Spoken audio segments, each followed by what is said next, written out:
Now, all this week on The Globalist, we're looking at the impact of a new visa scheme that would grant BNO passport holders in Hong Kong a pathway to British citizenship. In the penultimate part of our series, we hear from the Hong Kong-based British solicitor Colin Cohen. And in contrast to previous interviews in the series, Colin now has reservations about the success and impact of the scheme. He spoke to reporter Karina Tsui about why this is.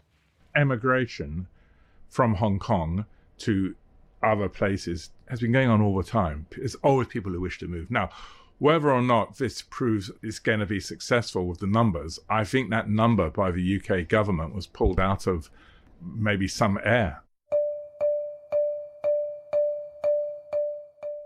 A few weeks ago, I sat down with Colin Cohen, co-founder and senior partner of the local firm Bose, Cohen & Collins. The British solicitor has lived in the city since the early 1980s and has vast experience in the highest levels of Hong Kong's legal system. In my conversation with Colin, he tells me how leaving Hong Kong will likely pose more challenges than benefits for those considering it, and how the BNO passport isn't as special as many are making it out to be. He has reservations about a recent figure provided by the UK government, which estimates that roughly 3 million people will take advantage of the scheme. I think this is very political because I think what the Home Secretary Patel had to say is, look, what we're getting coming into England are people who can look after themselves, there won't be any burden on the health system, and that it's win-win for everyone. The decision by the Chinese National People's Congress to impose a national security law on Hong Kong is a clear breach of China's... So the UK government has made it very, very clear that if you look at the forms we have to fill in, they have to pay quite a lot of money up front for even the form filling in. And then for every dependent, if you've got, let's say, for example, you've got 2 persons and 2 adult children, you're looking at £9,200. That's close to 100,000 Hong Kong dollars just to be paid. So it isn't a free lunch, what they're asking here. The people who are going there are going to have to find their own resources. Of course, they're allowed to work and get jobs, but as far as I'm aware, with the pandemic in England compared to Hong Kong, it's pretty difficult at the moment. Unless these people have good friends, let's say they're going to live in Birmingham, in the Chinese community in Birmingham, the Chinese community in Manchester, the Chinese community in London, work in restaurants, etc., through connections. If an individual wants to go and live somewhere else, under the basic law, you have the right to go and freedom of travel, freedom to emigrate and do what you want to do. That doesn't stop that. Now, what they're saying is that the UK, by having this sort of special category, is making it a lot easier for these people who would have had no chance of ever meeting the criteria. To emigrate to England, you had to go ahead of this new, Boris Johnson put in this new point system, which depended very much upon one's skills, abilities, what you could add. Now, very few of these people would have any chance of meeting those requirements. So what this has done is saying, as long as you can show some basics, support yourself a bit of money, they'll let you in. Now that's upset China because they think that the UK is playing the politics games as well, but I think, well, UK have their rights to do it, China have their rights to say that, and then you as an individual decide what you want to do. On the same day the BNO scheme launched, China announced that it would no longer recognize the travel document.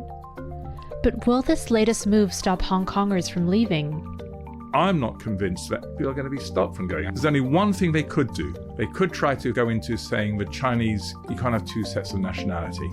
But that doesn't impact, because once you go to the UK and once you stay there 2 years, 3 years, 4 years, and you hit the 5 years, you then get what's called indefinite leave to remain. But that doesn't mean you get citizenship. You have to then apply for citizenship. And I know lots of people who have got indefinite leave and they're very happy with that. That means they can go live in England, in Wales, in Scotland, Northern Ireland, and then they can travel all around wherever they want to do under whatever travel document they have. And they have a Hong Kong SAR passport.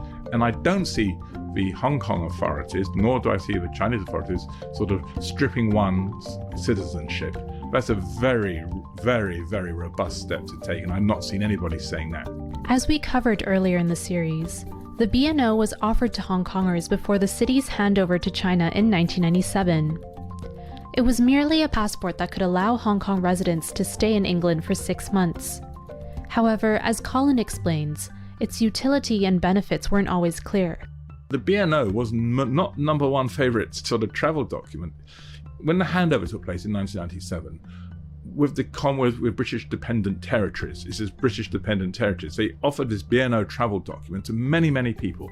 That document never entitled you to live in UK. It entitled you to travel and go in. Many, many, many local people here were not very, it was just a pain in the neck, that type of BNO travel document. It doesn't provide, and the numbers speak for itself. So numbers dwindled recently until after the security law came in. My wife had a BNO, and it was the worst travel document ever. You get visas everywhere. It's not a great travel document per se, except getting into the UK. And it's only people born after 1997 do not have that right to it unless they're a dependent of someone who was born before. To be very honest, the conditions which are imposed on people having going to the UK, strange country, weather, food, environment, COVID, pandemic, and all the rest as well. Would you want to go there? Many of the uncertainties that Colin raised were echoed by Colby and Ronnie from the Lam family. The Lams have never lived outside of Hong Kong and plan to move to either London or Manchester in the summer. There are obviously people who are very worried and very concerned for their children. And a lot of people who I've been reading about are people, they're concerned not about them. They say, well, we could be about my children, or the education. I don't like what's happening in the schools. I don't like the new curriculum which the schools are teaching. They use the terminology brainwashing very unfairly, I think. I don't believe that for one moment. I think Hong Kong, students, especially at universities, I think for themselves as well. So people have always been worried and nervous about that. Nervous as to the uncertainty as to what's happening. Despite the political uncertainty, Hong Kong is still very much home. And for so many, even those who are not born and raised here, leaving this vibrant city just isn't an option. Would I go? No. This is my home. I have no intention of leaving here at all. I have to say this. I read the press every day. I think the press is pretty free here. I read everything. There's certain lines you can't cross right now, but you never know what's going to happen. And people want to go, well, that's their choice. Everybody always looks for that safety bolt hole. Now, of course, I have to, I have the safety. I got my UK passport. Do I want to go there? I like to go back and watch a football game or play cricket or have a few, go to the pub occasionally and see family and all the rest. But living there, no intention of want to do that. Since I last spoke to Colin, China announced further restrictions on Hong Kong, this time targeting its electoral system. A draft amendment requiring those running for local positions to swear loyalty to Beijing could make it even harder for pro-democracy members to run for office. Beijing's move could potentially drive many more residents out of Hong Kong, as voting in district council elections was seen as the last avenue of democracy in the city. But as mentioned by all of our guests, the decision to stay or to leave is not as straightforward as it seems. There are numerous factors to consider, whether personal, political, financial, or emotional. For Monacle in Hong Kong, I'm Karina Tsui.